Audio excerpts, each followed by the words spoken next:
Mine was ever since I can remember, I set myself on fire and lay down in the road and wait to feel the weight of the tires. But oh, I didn't know why, or now I don't know. Then I kissed your lips and realized I was dying for you. I mean, yeah, it is one of those very romanticist. I can't even get the right saying. That doesn't have much bearing in real life. Almost, you know, it's just someone showing how much in love they are with the person, you know. And yeah, not in a realistic sense. I mean, if it isn't realistic, then it's a bit worrying. Welcome, people. I'm Kevin, and you're now watching my first reaction to Charli XCX Wuthering Heights soundtrack album. Now, massive fan of Charli. I've become more of a fan of her after the Brat album as well. And I heard some of the other stuff that she had done with her collaborator as well, that had done previous other stuff. What's the guy's name again? I ended up adding some stuff that he AG cooked, that's it, and I ended up adding some stuff that he had done on his tape as well, that I think was released the same year as the previous year. So she had done some interesting stuff, but I never paid much attention to her music overall because I found most of it just to be the pop Billboard or the you know, the UK chart type of music that I was not necessarily fond of, and I was just didn't bother no mind. But with Brat, specifically the hype that it was getting as well, and also hearing the first few singles, I think, what's the name of that record again? Von Dutch, insane. Von Dutch, insane. I remember hearing that first. What a brilliant club record as well. 360. There's so many good singles that kind of pushed me to listen to this. I was like, okay, let me hear it. Now she's back with Wuthering Heights, and let's see. So I'm also on the laptop here. Let's see, Wuthering Heights. So it is a soundtrack album, and now with soundtrack album, I assume this to be a bit more film specific, in the sense that I think most of the music will be pertaining towards the film as well. And normally, I like to watch the film before I even can listen to the soundtrack on its own, because the soundtrack is its own beast, so to speak, as well. I remember there was one film that I had listened to the soundtrack before watching the film, and it kind of ruined it for me. But again, I don't think even Wuthering Heights is the type of film that I would like to watch as well anyway, so maybe it makes sense for me to just react to listen to it. So she's working with Fiend Keen, is one of the producers, Nathan Klein, Justin Raisin Lewis. Don't know who these names are as well. She released some of the singles. I haven't heard anything much. I mean, I haven't been bothered to look. I was like, you know what, let me leave it to when I'm going to react. It's 34 minutes long, and I don't want to see the reviews. I do not care about that. I'll explain myself there.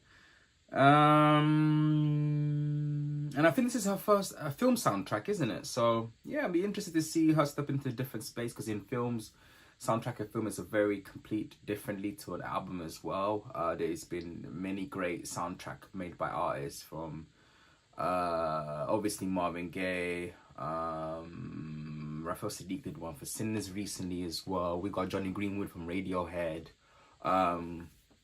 I'm trying to name names off now as well. Isaac Hayes. What else are recently names that I can remember as well? And then there's other soundtracks that I think made by what's it called? You know, artists that are not musicians that are amazing as well. So soundtracks or scores can be a great piece of work. It's just a matter how it's executed. And this being her first, which I think it is. In case I'm wrong, just you lot let me know. I want to see how well she executed. So let's hear the first record, which actually was one of the singles, and it's got a video to it, which is called House. So let's hear that. We'll bring Genius up as well.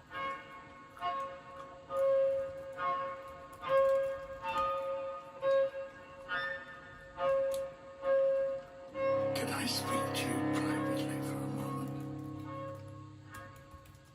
I just want to explain.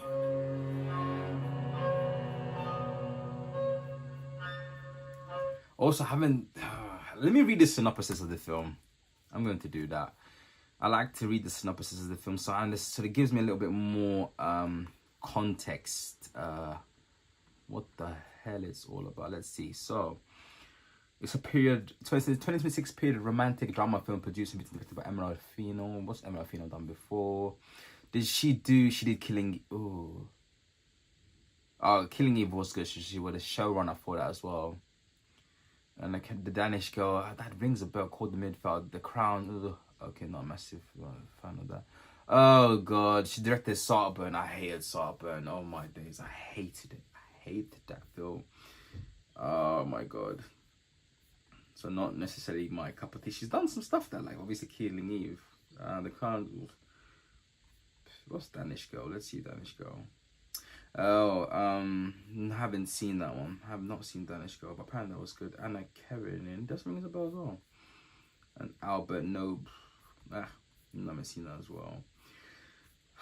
Did not find us out, but let's. But again, we're reacting to Charli and the and this particular soundtrack. So let's continue to listen to this this tape. So the first song that I'm going to react to is House. Let's hear that.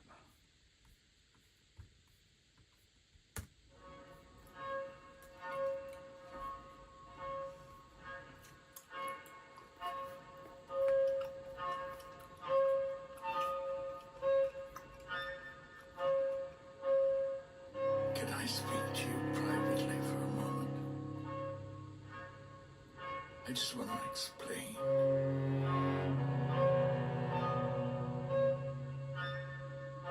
Explain the circumstances I find myself in. What and who I really am. I'm a prisoner to live for eternity. I was thinking, what is this place? I thought it would be perfect. I thought.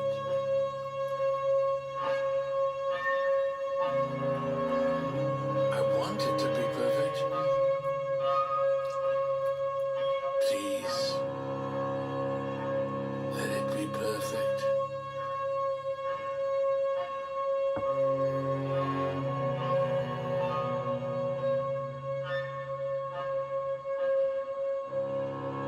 Am I living in another world? Another world I created? For what? If it's beauty, do you see beauty? If there's beauty, say it's enough. I think I'm gonna die in this house. I think I'm gonna die in this house. I think I'm gonna die in this house. I think I'm gonna die in this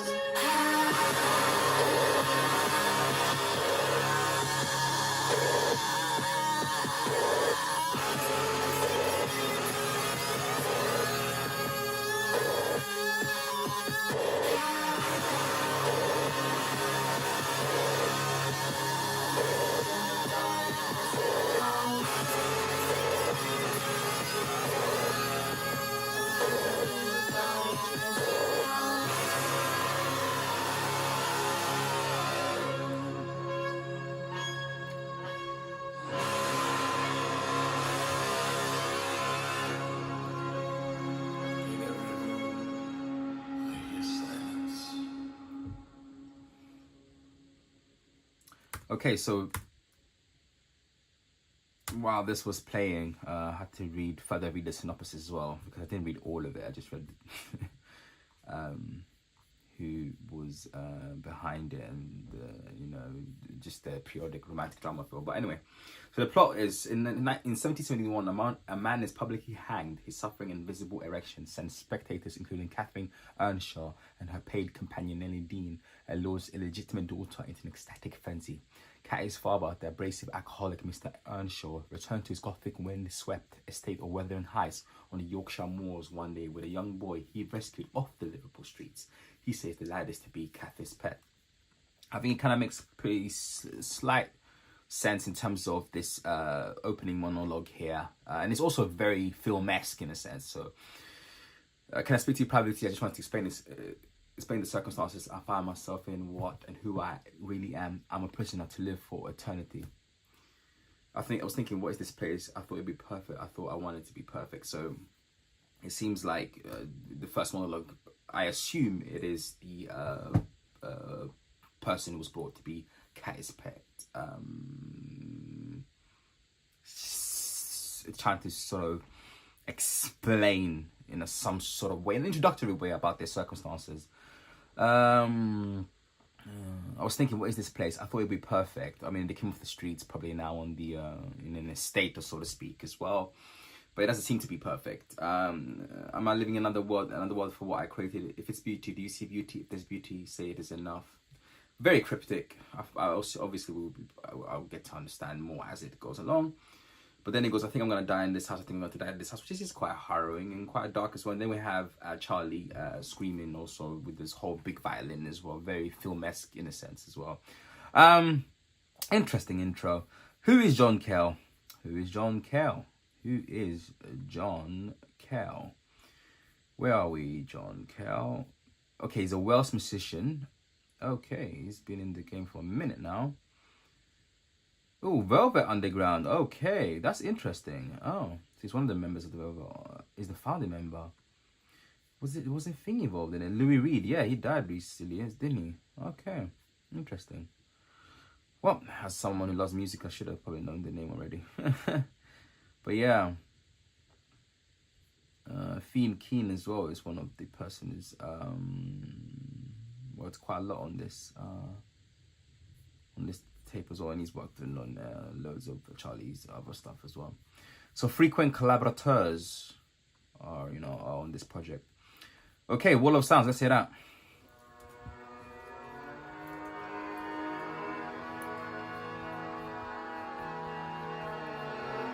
Unbelievable tension, wall of sound, no reason, and I can't escape it. Unbelievable tension. Also, it's interesting because it's a periodic romantic drama film, and we have in some of the violin and orchestra as well, but we also have her what's it called again, her auto-tune as well. So it's a nice contrast between modernity and the past, so to speak. But yeah, All the sound, monolithic, so I'm gonna stay still every time I try, tucking myself backwards away from my desires. Something inside stops me, oh, every time I try. Something inside stops me, yeah. Every time I try, tucking myself backwards away from my desires. Something inside stops me, oh, every time I try. Something inside stops me, yeah. Every time I try, tucking myself backwards away from my desires. Something inside stops me, oh, every time I try. Something inside stops me, yeah.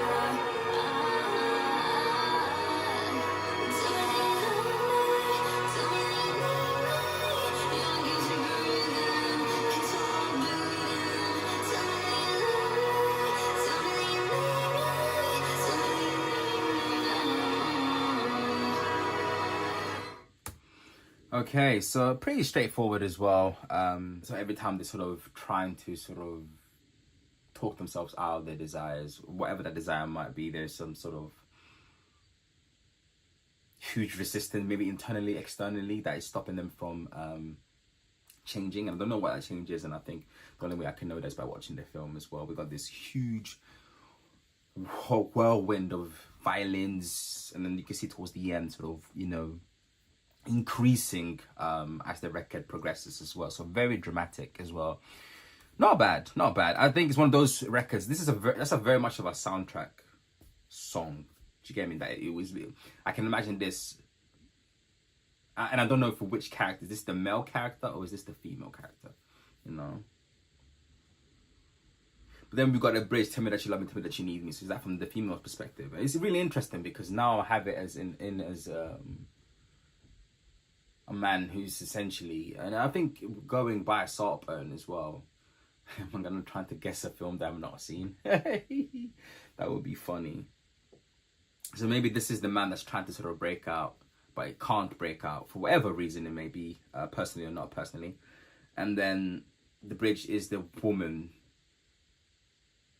who thinks that this person is in love with them. Maybe they are, but the fundamental way of how the relationship began is what is the underlying tension of the film, so to speak. Oh, who knows? Next song is Dying for You. Let's hear that. Ever since I can remember, I felt it in my bones. A tragic destiny was reserved for me all on my own. But oh, I didn't know why. Oh no, I didn't know. But then I saw your face and realized I was dying for you. Cause you're a gun to my head and you're a wound in my chest. Yeah, you're my favorite jewelry one, just like a noose from my neck. I'm losing gallons of blood, the rivers turning to red. I got a smile on my face, I bleed even. All the pain and torture that I went through all makes sense to me now. I was dying for you, I was dying for you, I was dying for you. Even right at the end, I'll keep dying for you. All the pain and torture that I went through all makes sense to me now. I was dying for you, I was dying for you, I was dying for you. I'll keep dying for you, I'll keep dying for you.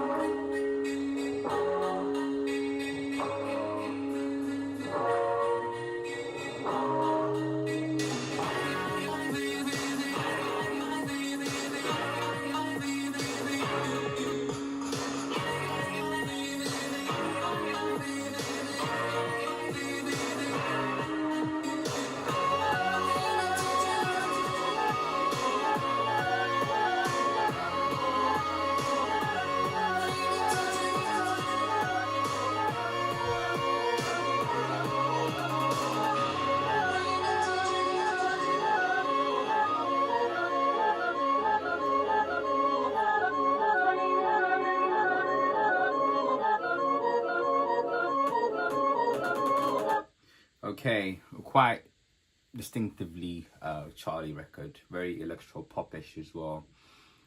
Heavy on the romanticism though. I mean, some of the lyricism, I was dying for you. What's this? What's the one that there was a bar about? The tire on my was it tire on my neck? But very heavy romanticist, and obviously don't be that romanticist. I don't even know how to even say it because it's low key extreme. I get the sentiment though. I really get the sentiment. Not a bad record. I don't mind it. I'm trying to find a good bar. The line was, ever since I can remember, I set myself on fire and lay down in the road and wait to feel the weight of the tires. But oh, I didn't know why. Or now I don't know. Then I kissed your lips and realized I was dying for you. I mean, yeah, it is one of those very romanticist. I can't even get the right saying. That doesn't have much bearing in real life almost, you know. It's just someone showing how much in love they are with the person, you know. And yeah, not in a realistic sense. I mean, if it isn't realistic, then it's a bit worrying. Yeah, but I love the electro pop and the dancey element to it as well. I can see this as another single for sure, for the one they have not released. But yeah, this is the next record, Always Everywhere, and this has a music video to it. So let's hear that record.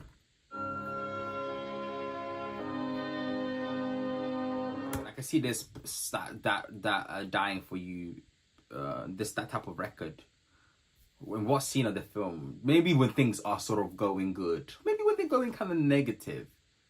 But maybe it's showing her perspective of, not Charli, obviously, the female character's perspective of her, you know, always wanting that belonging. To create a little bit more complexity towards the story. I'm just waffling at this moment. But yeah, let's hear Always Everywhere. Inside, shadows chase the dawn. Your name is carved where the wild winds have gone. Black flowers burn, violet fades to grey. Still I hear your laughter tearing through the rain. I can't escape the storm you gave me. Constant lightning in my veins. Every echo calls your name, calls your name, calls your name. Flash right back at me.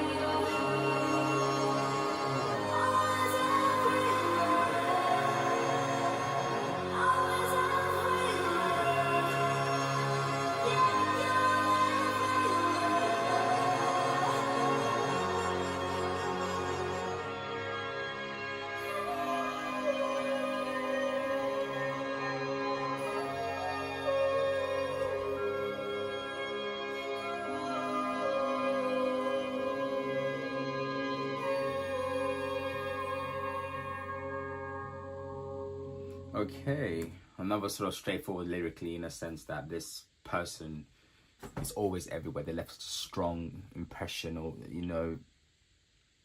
to this character, and they are always everywhere.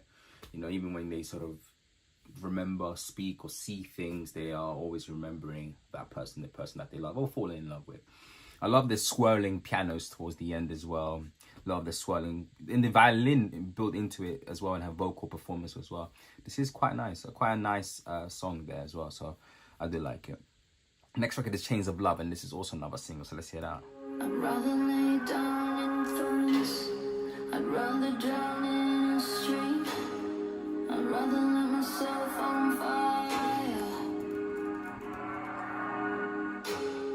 I'd rather wear all these scars. I'd rather watch my skin bleed in the eye of your storm. Shattering like this, it's a breaking of my heart. The chains are left cold. I shouldn't be like a prisoner. My face is turning blue. Couldn't breathe without you here. The chains are left cold. I shouldn't be like a prisoner.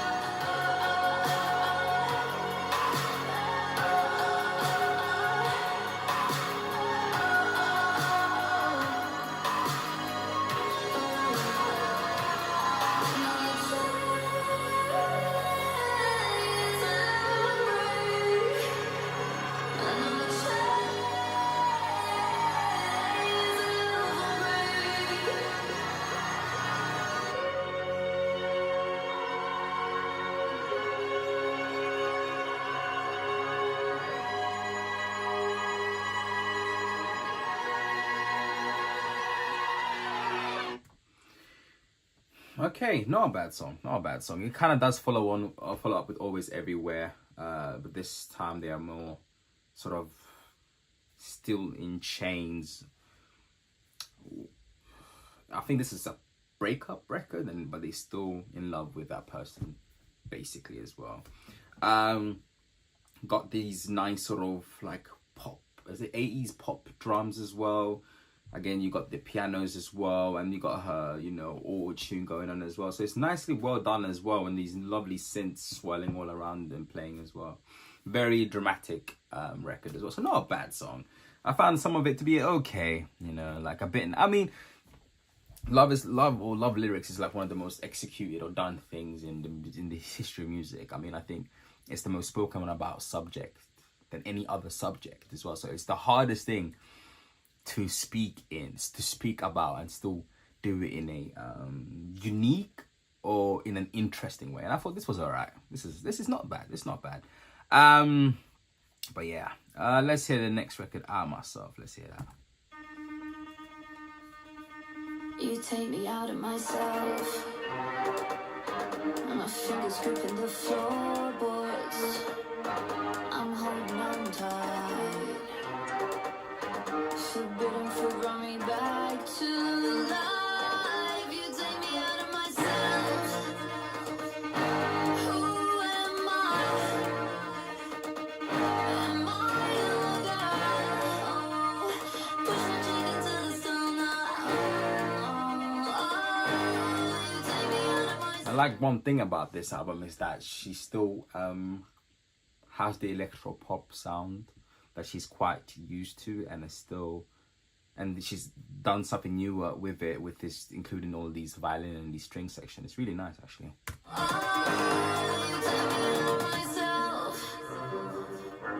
I'm begging to you on my knees. Please wipe the salt in my wounds. I like the person you turn me to. You take me out.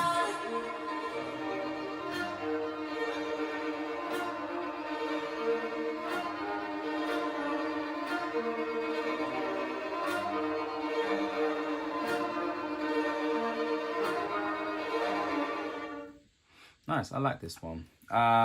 Essentially, this person brings out something different in them, and they like it. essentially. One thing I cannot understand is, am I a girl? I mean, yeah, that's self-explanatory. Push my cheek into the stone, you take me out of myself. I don't know, what do you mean push my cheek into the stone? Let's see what Genius said. So someone say, I'm not sure if that was what it means. That when this person hurts her, she feels truly alive. I don't know. Maybe when they're being rough, but not in a sexual way, but more pushing that boundary.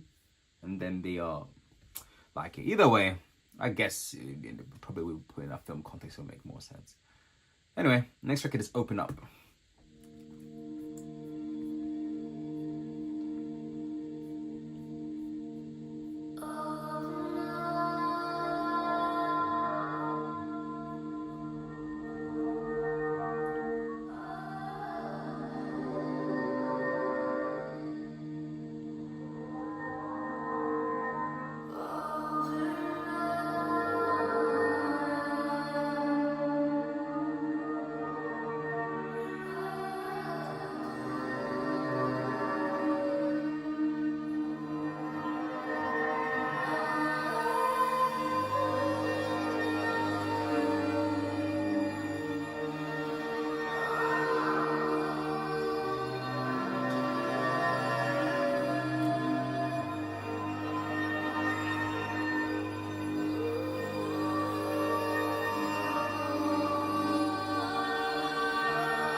Okay, obviously a soundtrack medley.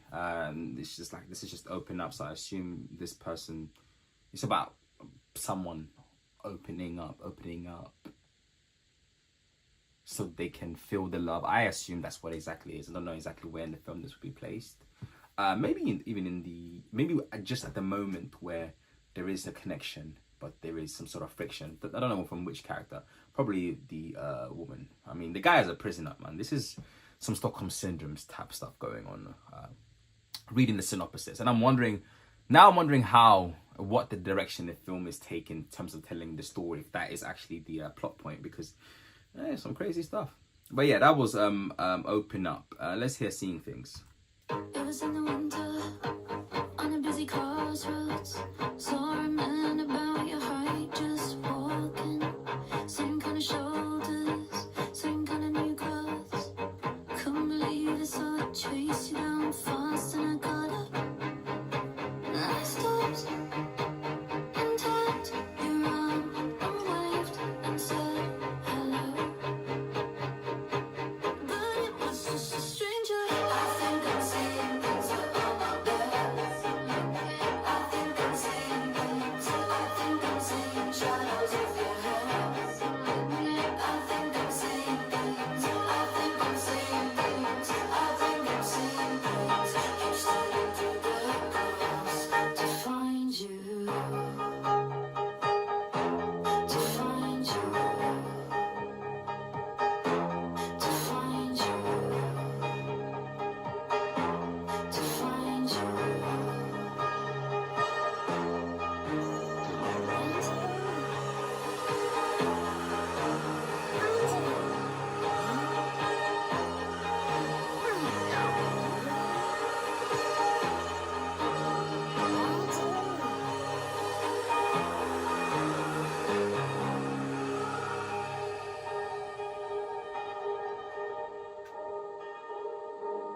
So I assume this is their character essentially maybe have escaped, and maybe is it Earnshaw? I don't know what the female's name is, and she's just thinks that she's walking down the street that she is seeing that person. Again, a lot of the lyrics are similar to some of the other stuff as well, and I think it's not much differentiate in terms of the scenario or the lyrics so far. You know, it's all quite similar in a way, and I would like it to be a bit more different as well. So, but again, that's where the film maybe is there to tell us the full story, you know, and not the album to tell us the full story. But yeah, the bassy synth was quite nice as well. Yeah, Alters. Let's hear that.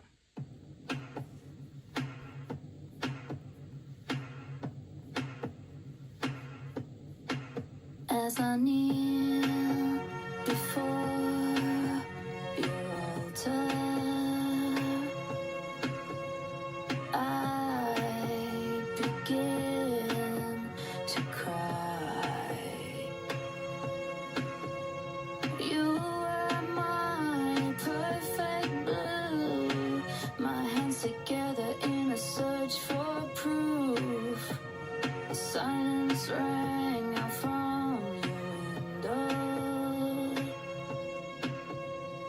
One is not the loneliest number.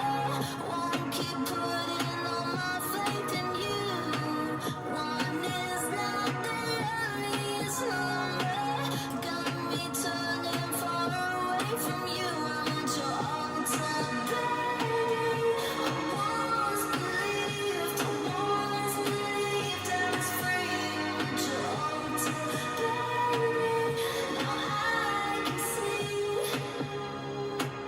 you're gonna end up killing me.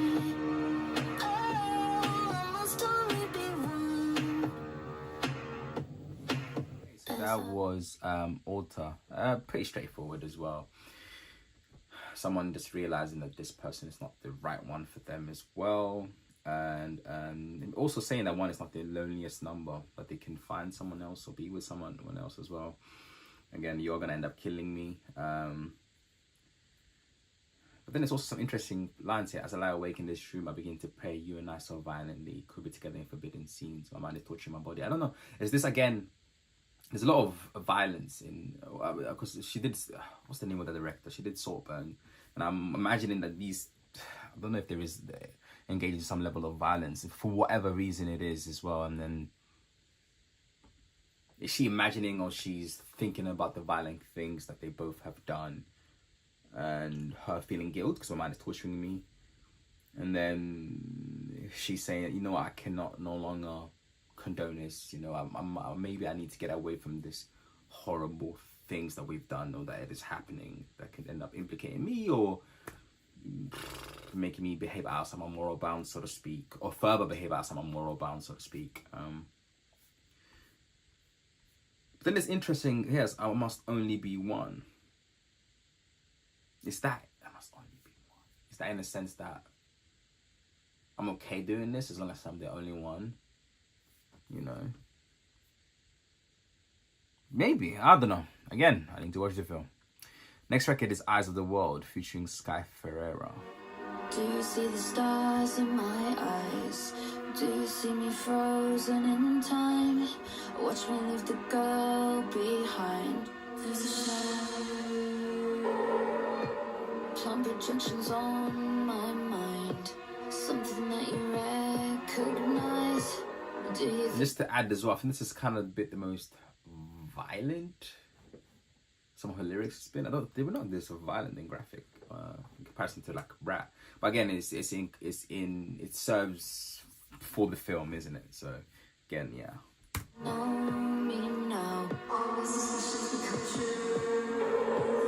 matter what I do, no matter what I say, you're gonna think the things you think about me anyway. Put my flesh upon the cross until I scream. The eyes of the world keep me believing. I wanna see you.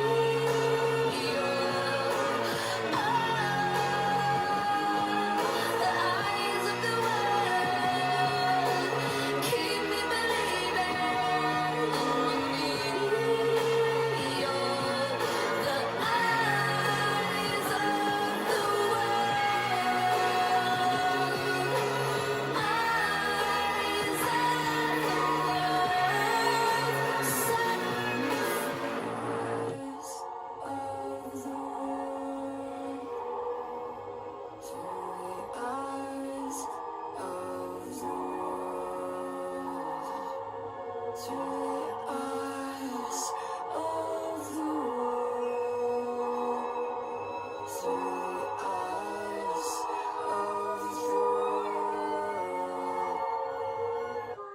Okay, so that was Eyes of the World. Now, interesting. At first, I had assumed that she was, and I think it still correlates to exactly what I was going to sort of say, in the sense that I thought it was about this character or this person being seen always in a bad light from their lover.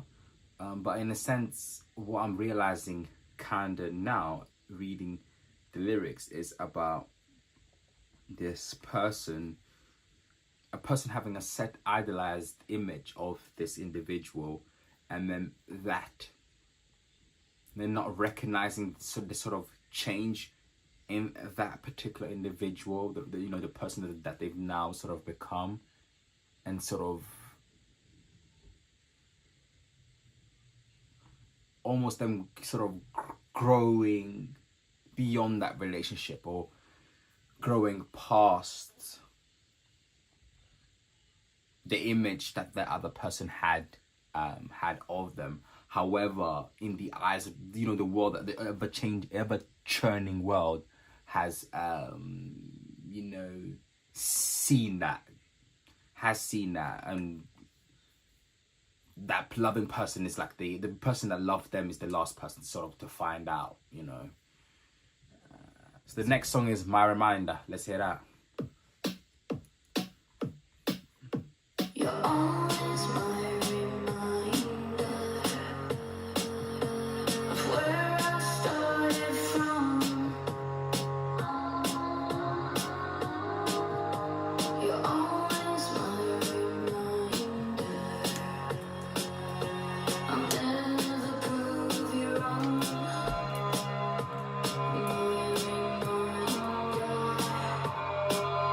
I'll never prove you wrong.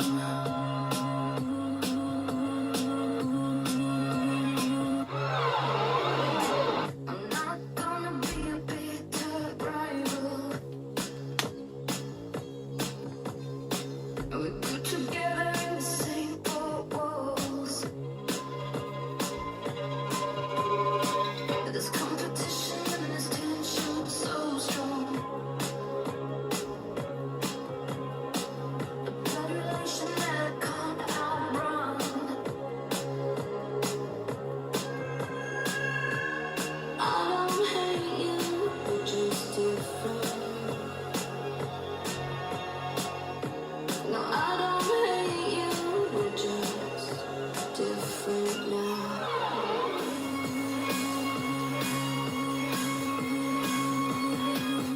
Okay, so that was My Reminder. I do love the vocal lines there as well. The sort of glitchy aspect as well. The the sort of pauses there as well, and the production as well. And again, it follows quite in line with the Eyes of the World record as well. But now they sort of moved on. They are broken up. However, instead of being this sort of longing and sort of wanting the person back, but now you're fully moved on, and loving that person but loving them from a distance as well. And lines as well, I'm not gonna be your bitter rival, we good together in the same four walls. This competition and tension is so strong about the relation that I can't outrun. But it was nice, interesting line as well. I'm not gonna go easy on you because you're never gonna go easy on me. And that's the privilege of our years together. No, we never got to choose the family. So they never got to have a family or kids. However, they were probably always going to be bickering every time they see each other. So that's what I took from seeing that particular line as well. But yeah, I quite enjoyed that song as well. Very nice record. And next record is Funny Mouth. Let's hear that. When they come out, unfunny words from your funny mouth, I take them inside. Are you man enough to compromise? If there's a light, don't let it go out. Take it in stride, put your foot in your mouth. You'll be alive, alive, alive.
Okay, so that was the last record on the album called Funny Mouth, and I think it's pretty about, if I got it right, I'm not exactly sure that I got it right, about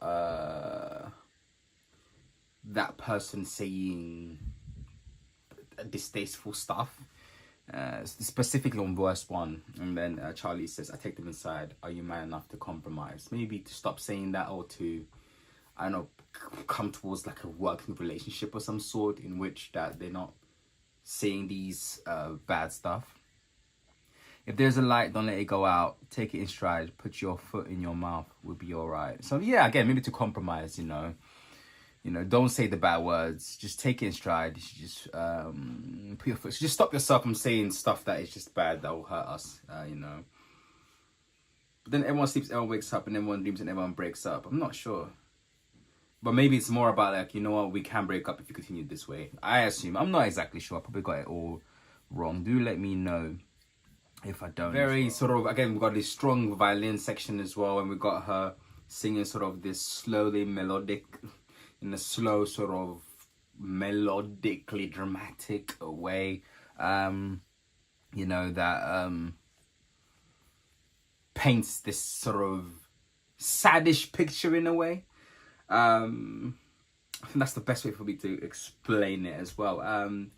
I assume this could be somewhere towards the end of that relationship, this particular record, you know, maybe when things could be all right, who knows. Either way, that was Funny Mouth, the last song. Not a bad soundtrack to the album. I think it is well done.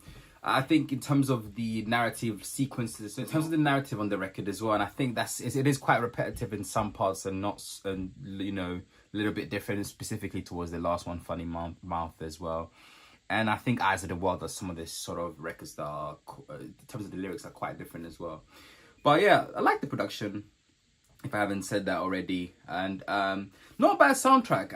I think this is her first one, and a good execution for the first one, and I can't wait to sort of watch the film, to sort of piece it all together and to see it. When I'm going to watch the film, I have no clue. There's so many films that I need to watch, and I'm terrible at watching films when they actually come out, because I just got too much to watch and other stuff that I end up doing, so which is kind of bad for me.